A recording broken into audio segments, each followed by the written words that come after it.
ladies and gentlemen, everyone around and in between, it is Debate Sensei IPDA edition. We talk about things relevant to competitive IPDA debate.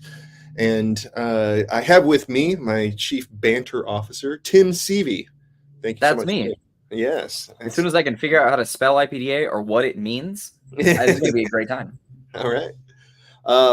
So we've been doing this for a number of years now. We've kind of been taking it at the approach of just debate in general, and then we just kind of focus on limited prep debate, and now we're focusing on IPDA debate because we've kind of grown into a number of different series. So if you want to go and check those other ones out, just check it out on the YouTube channel. But this one, it gave us some space for kind of a unique idea that Tim proposed, and I thought was absolutely great. So in fact, Tim, why don't you kind of explain why you wanted to do an episode like this?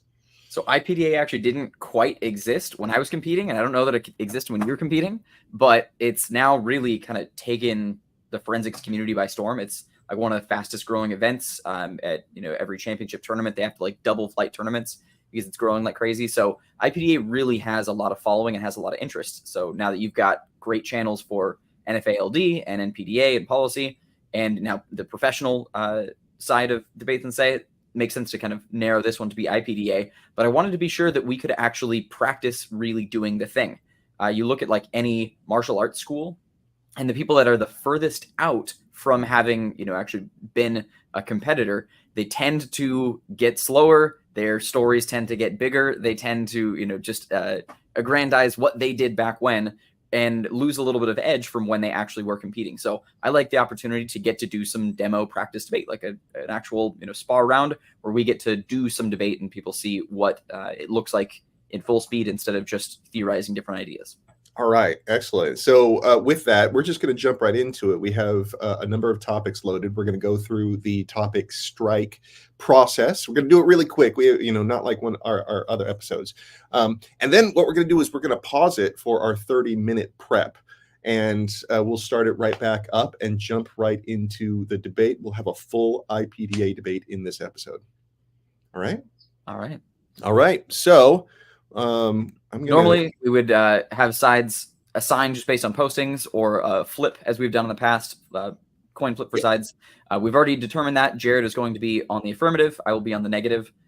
So I will get to strike topics first. Again, we are using the ELIM Round 2 topics from the National Online Forensics Championship this 2024 past year. So, all right, you'll get to see all 5 by the time we post them. All right, first one to eliminate. As much as I do want to talk about that, I think future proofing things gets tough. Yes, understandable. Okay.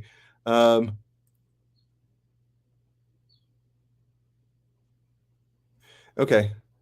Yeah, I'm striking that one. Okay.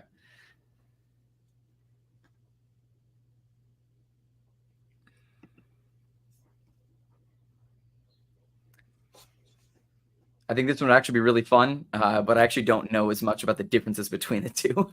So that would be a lot of like, let me educate myself during prep instead of I already have a direction. Okay, this one's tough.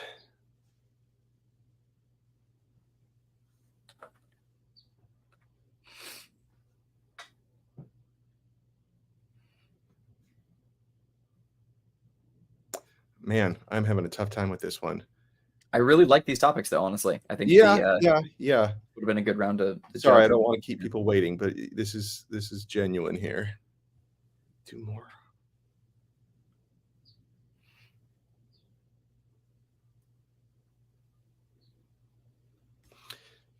Okay, I'm going to strike this one. Cool.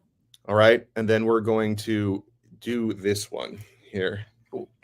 Okay. Gig economy jobs do more good than harm for workers. Okay, so we're going to start our prep time now and pause the thing. We'll see you in 30 minutes. See you in 30. All right, so that was 30 minutes. I got myself all prepared. We're ready to go, and so we're just going to jump right into it, okay? Unless there's anything, Tim, you want to add. Nope, good to go. I'll go ahead and take the resolution off. Once more, it is Oh. gig economy jobs do more good than harm for workers. Yeah. Oh, yeah. That is one thing I want to say. When I first read it, I thought it was reversed, and so I picked it as I was writing it down.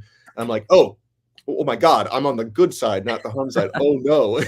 And so, Yeah. but no, I'm fine. I'm fine. I love doing. Important to read the exact wording where more Yeah. often than not, it's more harm than good, making it like a negative directional Yeah. resolution. And this one, they switched it on us. So Yeah, you always gotta, important to note.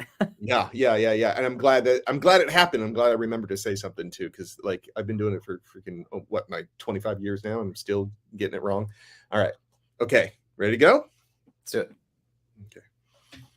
Okay.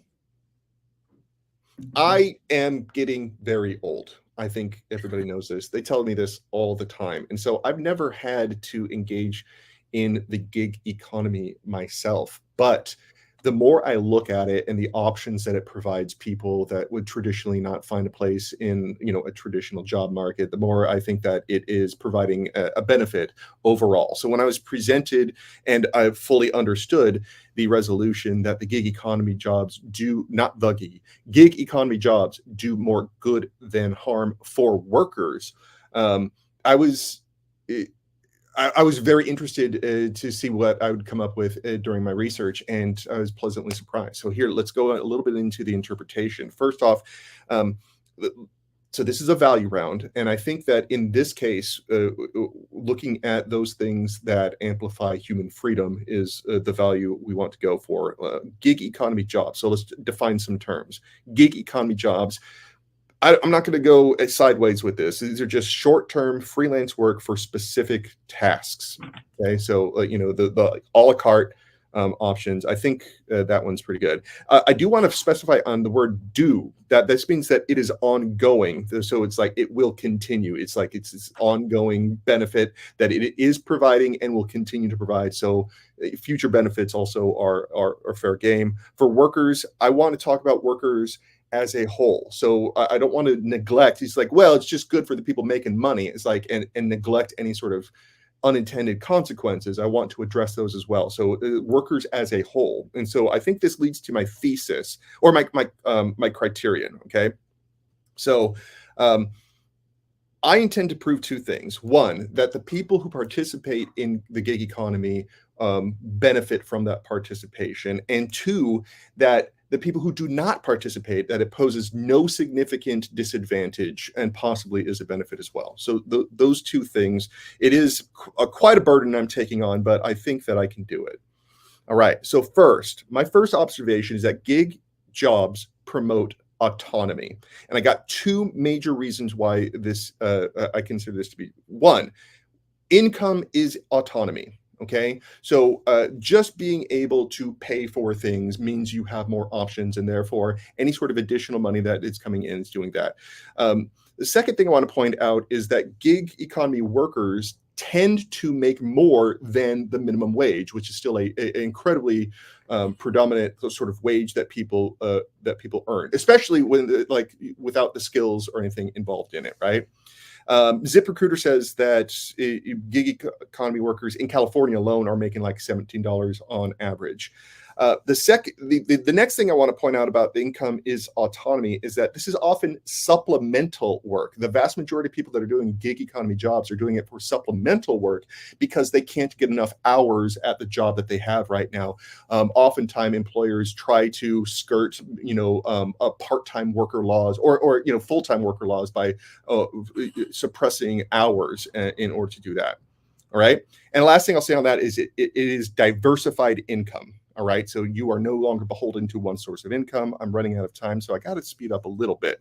The other thing about gig jobs promote autonomy is that gig work is flexible. So so the first thing is that half of the people who do gig economy work less than 30 hours a week. So I think that this is a really important part of work-life balance, that it gives people an opportunity to choose when to work and what type of work and how many hours to work in and of itself, even if that is your only job.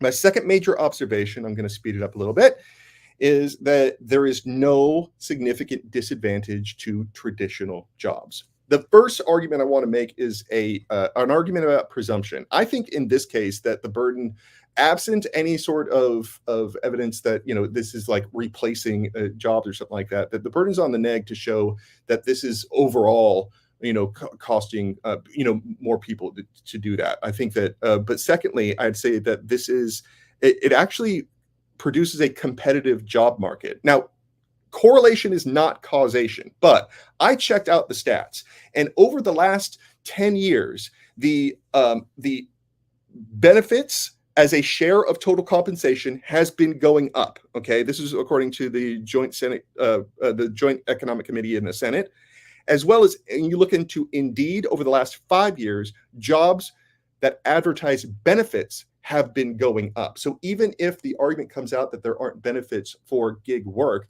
the overall amount of benefits are going up because it's creating a more competitive job market, is my argument. I went like 5 seconds over. I don't know if that was... I'm counting against you. Okay. All right, 2 minutes cross-examination. Cool. Yes, cross-examination. All right. Starting off, as is typical in IPDA, I'd love to know, how you doing, Jared?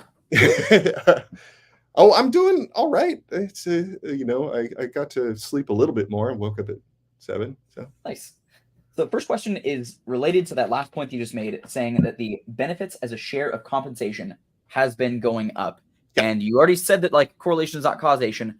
Just try and give me the best version of how is it that you're trying to say that that is a result of the gig economy? Because I'm not following the logic there of how gig economy means that people get more benefits. Well, first is pointing out that there is no correlation between benefits going down because they are going up. So that's the first thing. Okay. But the second thing is that it's not hard to hypothesize that employers want to distinguish themselves from gig economy jobs and thereby provide benefits and advertise them. Got it. Okay. So your overall thesis there is it makes jobs better for those people, not like, even if we just assume that there is that causation there, that jobs are better for people not in the gig economy because of the gig economy. Yeah. Got it. Cool. Okay. Then also to your point previously, when you were talking about how people are making more than the minimum wage. And I know that IPDA is limited preps. We can't get super deep into it, but I mean, can you explain at all what that means? Like ZipRecruiter saying that they make more. So you were just talking about the $17 per hour stat, or were we talking about like in total how much they make at the end of the year as compared to a minimum wage worker otherwise? It's a hourly wage. So hourly wage. Yeah, they would look at what the hourly wage is for somebody working at Uber or working at, and they do an algorithm and average it out and stuff like that. The last one is just a hypothetical. So say you were mentioning how hour suppression is a real problem for those folks that are part-time workers, right? You're not able to get enough hours. That's where the gig economy becomes a supplement. If you're an employer and you have the opportunity to suppress hours with a minimum wage employee, or instead go to gig work where you don't pay any of the benefits, but it's just I get X amount for X time, do you have a preference there? Like which one seems better as an employer? But as an employer, that wouldn't even factor into it because it would be based on like federal laws, employment laws about when payment goes up, right? And so that was already happening before gig work, and gig work didn't make it worse. Unless you have evidence to the contrary, that'd be cool. No, sounds great. Cool. All right, 6 minutes. Yes, sir. Time starts now. I'm going to start off with a couple of counter contentions. Actually, I'll very first start off with a counter value, get into some counter contentions, then go over my opponent's case. But the first is my opponent posed the value, which I agree this is a value round, good way to weigh this. But they're saying that human freedom should be how we measure whether or not the outcome of this round is really determined the after neg. But worker freedom is actually what I claim to be a false carrot that the gig economy places out there of freedom and flexibility being the ultimate result, when that's not actually what provides the greatest benefit. So instead, I'm going a little bit broader here and saying worker well-being is a more accessible and fair value that we should go for. And the criterion of participation as well, like, does it help if you're part of the gig economy or does it help other workers? I guess that's fine. Like, that's still an okay way to measure this round, but it should not be about freedom. It should be about well-being. So first, getting into the counter contentions, the first is about unprotected workers. The A point under this is that as 1099 workers, they are not entitled to, so folks in the gig economy are not entitled to things like wage and hour protections, anti-discrimination policies, health and safety measures, so things like OSHA, employment-based retirement, or healthcare. These are huge. Now, I know that Jared was saying that, hey, that means that there's more benefits available in the regular economy potentially as a result of that. Way to go for all those people that already have a job. But as more and more employers are leaning more on the side of 1099 workers instead of traditional, sure, those people that are on a W-2, maybe they get more benefits, and that's kind of nice. But I'm saying this is massively outweighed by the dramatic increase in more gig work for unprotected workers. It becomes really a pitting of the B point here, corporations versus the worker. Uber, Lyft, DoorDash, etc., are multi-billion-dollar enterprises, and they don't have to make clear when wages change. So, for example, when they put out there that you can start by making X amount, or you can get certain amounts of bonus, or they can offer these kinds of potential advantages and freedoms and things like that, that is the PR department of a multi-billion-dollar company that is basically against the hopeful financial acumen of an individual worker and all of that individual worker's abilities to plan, prepare, save, and also things like pay their own taxes. So it becomes this guessing game where Uber, Lyft, etc. don't have to ever really share out how much the person is going to be paid, and they don't have to give those kinds of projections. It's up to the individual participating in this massive, complicated thing. That's really an unfair fight, basically. You ever pose a multi-billion-dollar company against the workers, the multi-billion-dollar companies are going to work. As an example, they spent record-breaking over $200 million, Uber and Lyft did, on California Proposition 22 when they were posed with the Supreme Court case saying that they needed to classify their workers as employees, not independent contractors. That went to a ballot measure they spent $200 million defeating. No individual is ever going to be able to defeat that. As a further example, there is no collective bargaining when you are a worker in the gig economy. So it basically becomes the mega Goliath versus a billion Davids, but those Davids can't ever band together. That's unfair. So it leads to the C, and this is the impacts. Really, the first is the time cost. The time spent doing things in the gig economy that is not time spent in a traditional W-2 job that contributes to things like retirement, like additional job skills or experience with the ability to grow. I mean, look for a promotion. How long do you have to work at Uber before you get promoted to a higher level of driver? You don't. As much time as you spend in there, your wages may decrease over time, and there's nothing you can do about it besides bail out. So it's this really terrible sunk opportunity cost. The second is an increase in debt. The first, for medical. Huge problem here is when there's no workers' compensation and there's no medical insurance that are given to workers, or in the case of Uber where they offered a really minimal policy because of Prop 22 basically forced them to, or is their way around, it still has to come out of the worker's pocket. It's not something that is provided by the employer. In those circumstances, the increase in medical bills and the increase in damages coming from if Uber drivers are in a car accident, for example, I mean, pretty serious potential risk in their industry. Those things are not covered by their employers. So in addition to the amount of time it takes them burning out cars and things like that, or in any other manner gig economy, all of those burdens and challenges and costs are on the employee. But that also means without a retirement, that means there's no growth. So basically, this is time spent in something that is really seemingly only decreasing in their ultimate benefit or the values that they gain out the other side without producing long-term gains, unless Uber employees are investing in their own private retirement employee, or gig economy workers are investing in their own private retirements, which given the next point I've got here, how little they're making, makes that almost nigh impossible. So the second point here is false opportunities. The 8 point under this is the Economic Policy Institute points out that 29% of gig workers earn under their state's minimum wage level, compared to 1% for W-2 employers.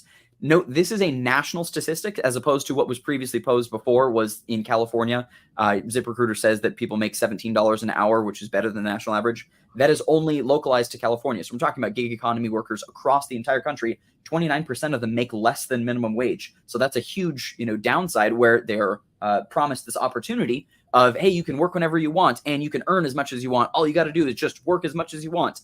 That is really a false setup that's given this, opposing this huge opportunity when in fact they're making far less. So the B point is this basically becomes a temporary, work ends up taking longer, people are stuck into it. So Forbes, for example, pointed out that there were 59 million gig economy workers last year, and then is projected to balloon up to 85 million in the next 2 years. That's a huge growth in this direction, also because employers, as I set up as a question before, are greater incentivized to not have to pay for any of these benefits and just have 1099 contractor employees. They don't have to protect them. So that's my time. Switch over to CrossX. All right.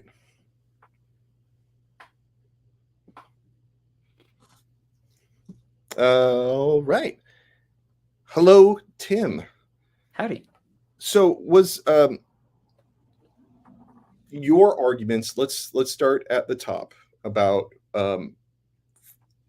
freedom, that there is a false choice. Now, that doesn't mean that you don't value freedom. You just don't think that it exists in the No, I think that freedom as the ultimate goal is exactly what gig employers want, but freedom doesn't actually end up translating to greater well-being, things like less debt, brighter future, more income, etc. So there are a greater number of things we need to factor into well-being than just freedom.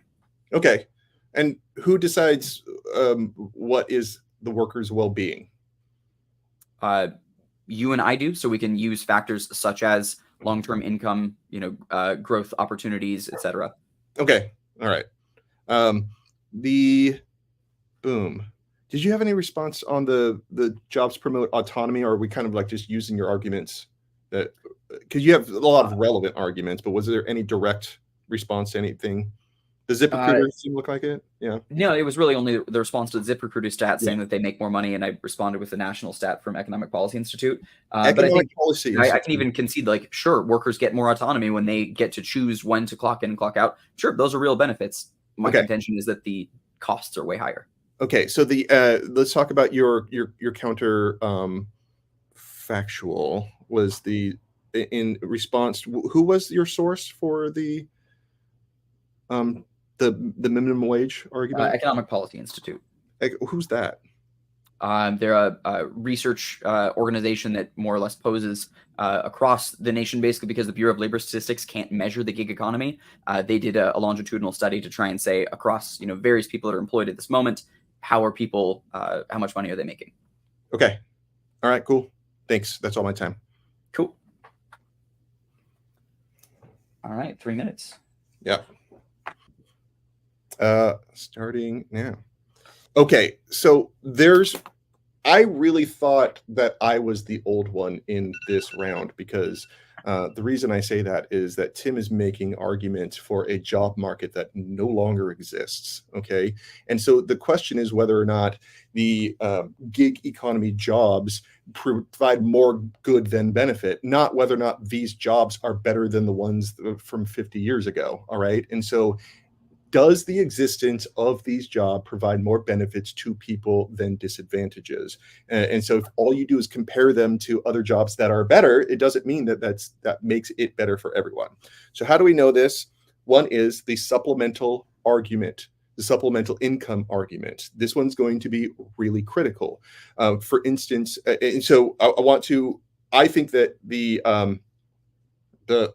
value that we're talking about for freedom versus workers' well-being is that we need to rely on the workers to decide their own well-being, and freedom is required for that. And if they need supplemental income, then this job market does that for them. I still think that freedom is just a more fundamental value. And not only that, but if that's the case, then his case should prove that this is a false carrot, right? Like, so it still goes back to the case arguments. But let's talk about why autonomy is so important. The ability to take on a second job, but also decide what hours you are doing, means that the income that you're talking about for everything that Tim brought up, retirement, medical costs, things like that, you now have an option other than asking your employer for a raise, because that's all you had before, or that's all you have instead. Right. And so if at some time an unexpected medical bill comes up, there is an option for you to make up for that money. Second, remember, gig economy workers aren't all just, wandering around without coverage. 40% of them have access to medical coverage because, again, this is supplemental income and they still get those sort of benefits through other means. So the supplemental income, I think, responds to a lot of things. The other argument I want to make, I've already implied to, is that being beholden to a single employer because of some rigid benefits packet does not make your life better. Okay. If you're going for retirement, you still have to put in 20, 30 years in a single employer and you have to deal with that. So that in and of itself isn't for somebody's well-being. And that doesn't track on a data set about, debt and things like that. Your personal well-being should be something that you can have some control over, not your employer. And that's what gig economy jobs do. They give you the freedom to take things into account, even beyond the issue of debt and other things that my opponent was talking about. All right. 5 minutes? Mm-hmm. Cool. All right, as this is my last opportunity to speak my rebuttal, I would really love to point out that I think Jared's got a hell of a future as a recruiter for Uber or Lyft or many of these companies. I don't know, maybe some pyramid schemes out there need a new person that's like, hey, are you a hard worker? Do you want to take control of your own future? Join us right here. All you got to do is, sign the dotted line, and don't worry about the fine print that you don't get any kind of coverage, any kind of future. We're going to make more money. You're not going to make as much. We're not going to have to tell you about it, etc.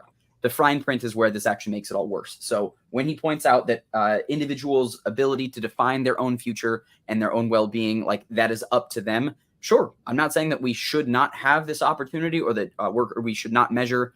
Freedom is not important as a piece of well-being, but there are bigger things than just freedom, and freedom is being sold as the end goal in the gig economy. But that is not the thing that actually gets a greater outcome, as we'll point to where he says that the existence of, as the resolution says, the existence of gig economy jobs are better for, or making better for worker because they're these supplements. I'm saying the mere existence of them is driving employers to make more gig economy jobs. Like the gig economy is growing because an employer can do better, and thus it is shrinking the number of real jobs that Jared says are basically still necessities in order to have a fulfilled life, or in order to have all of the other benefits, coverages, retirement, etc. So basically the opportunity pool of good jobs is shrinking because of the gig economy. So we'll get to that more specifically. He says on the point of autonomy that basically you are 40% of folks have access to other coverage, because of their other jobs. You can expect that to shrink. If the gig economy grows and employers are able to make more, I set this up in the first question of, hey, if you were, paying people as an employer, if you had, part-time workers, or you had the opportunity to pay them as gig economy workers, which would you choose? Gig economy is the answer, and more companies are turning to that, right? So it is just financially makes more sense for these mega corporations to instead keep people as 1099 contractors, because they're the ones that get to reap the ultimate benefit. So I'm saying the existence of these gig economy jobs and their ballooning increase is what creates the problem, because it seems like Jared has kind of just wiped off that all of these harms that I stated before. So when I said they, for example, don't get wage and hour protection, there's no anti-discrimination protection, there's no health and safety protection in their job. So your job is to drive all day, when that's one of the most dangerous things that people can actually do with their time, is be on the road, and you get in an accident and you don't get workers' compensation for it. Oh, and by the way, your medical bills aren't covered for that either, for any long-lasting injuries that you've got from it. And I hope your income potential isn't, because you don't get any like long-term care benefits. You also don't get any retirement. All of those things, Jared just basically cold concedes, like, yeah, that's a problem, but hey, we're just using it as supplemental income, so long as you've got another individual standalone job. Hopefully people have those individual standalone jobs. 40% of people sound like they've already got good coverage. Good for that 40%. What about the other 60% of folks that don't have access to those kinds of things? Yes, I acknowledge where he says in his second point that flexibility is really key, and being beholden to a single employer is not a good thing, because basically it makes your life worse when they're the only way that you can make more money. Wonderful if you're able to make money elsewhere. I can concede that seems like a nice thing, the ability to make some supplemental income. The problem is the existence of the gig economy makes that potential for the bedrock employment, those things that do give you the benefits, that do give you the retirement, etc., that seems to be continually shrinking when it is a corporation versus the worker, right? So look back to my point previously when I said that Uber and Lyft spent $200 million when it came to a ballot proposition of whether or not they should classify their employees as workers. So these points just generally went conceded that there's this huge time cost that goes into working in the gig economy. If that's really what continues to grow, or that's what becomes your primary means of income, that is in itself a problem. Jared is still continually leaning back on the fact that people will still be able to get retirement elsewhere. They can still get these other benefits elsewhere, but that is being eaten and eroded away by the gig economy. So to my second final point, where it comes to this false opportunity, this is again where we're posing out this carrot of you get more freedom, you get more autonomy, you can make more money additionally elsewhere.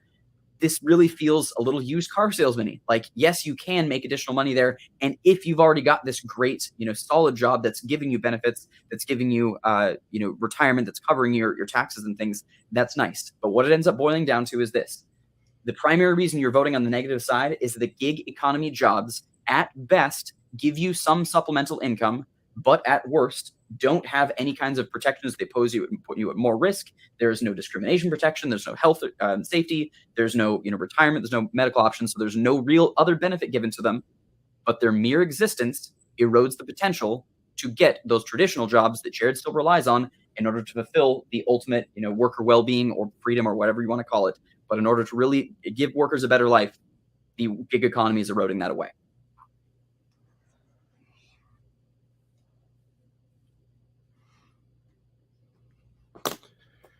Okie dokie. Last speech.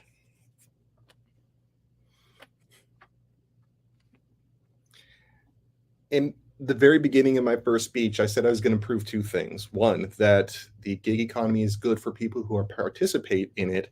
And two, it's not bad for others. Tim has basically conceded the first half. So all I need to prove is that this is not necessarily bad for anybody else.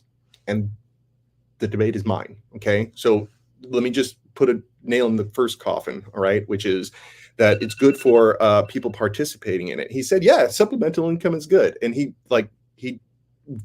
put most of his time and energy into why it is bad for traditional jobs, right? He didn't say anything. So for the people who participate, he said, perhaps there are certain protections that aren't covered in these particular jobs. Many of these jobs are the supplemental income is what is allowing people to get the certain coverage that they need, or to pay for that, not the coverage, but to pay for the things that they need at that time. If there are any issues, it is a highly competitive market and you can walk away. That's why you have Lyft and Uber, and you can and choosing between those and which programs they offer for health and for car repairs and for whatever the pay is. That is what is checking back on those issues. But it is good for the people participating. Tim agrees to it. Now let's prove that it is not bad for others. As much as Tim wants you to believe that this is a debate between whether or not gig jobs are better than traditional jobs, that's not the issue. He keeps pointing out that there are more gig jobs coming out. So obviously that must mean that there are less traditional jobs, but provides no evidence to support that. I do provide evidence that the number of jobs with benefits as a percentage of their compensation have been going up for the last 10 years, and that the advertisement of jobs with benefits have been going up. So at least there's an indication that these jobs are not going away, and there is no evidence to the contrary. So the question isn't, and because people are taking this as supplemental income, then that's people with traditional jobs are also the people in the gig economy. It's not a trade-off, it is a supplement. And that fact in and of itself answers so many of the arguments coming from the negative side, because people still have access to benefits through other means, and they just have more to pay for the prescription medication that isn't covered by those costs. They are able to pay more at a time when they need to and choose when they want to, as is shown by the data. Overall, the choice that gig economy jobs give you is what the benefits come from. All right. Good debate. Yeah. Man, it's humbling. It gets hard sometimes to stay in debate mode. But think about just the 30 minutes of prep. Like, man, I think my kid's like, all right, well, especially in Parley, you get 20 minutes or something, like, I figured out. Like 30 minutes goes by really fast. It does. And that's only prepping, one side, when sometimes they gotta, get a bunch of ideas and like prep for answers and things like that, or in partner debates when you're helping with multiple strategies. So good stuff. Yeah. So, man, anyone smooth. who's watching this, I'd love to know what side you're coming down on. Yeah, please do. All right. Well, I believe that's our time, though. So I like it. It's good. We should do more of these. Me too. All right. See you later.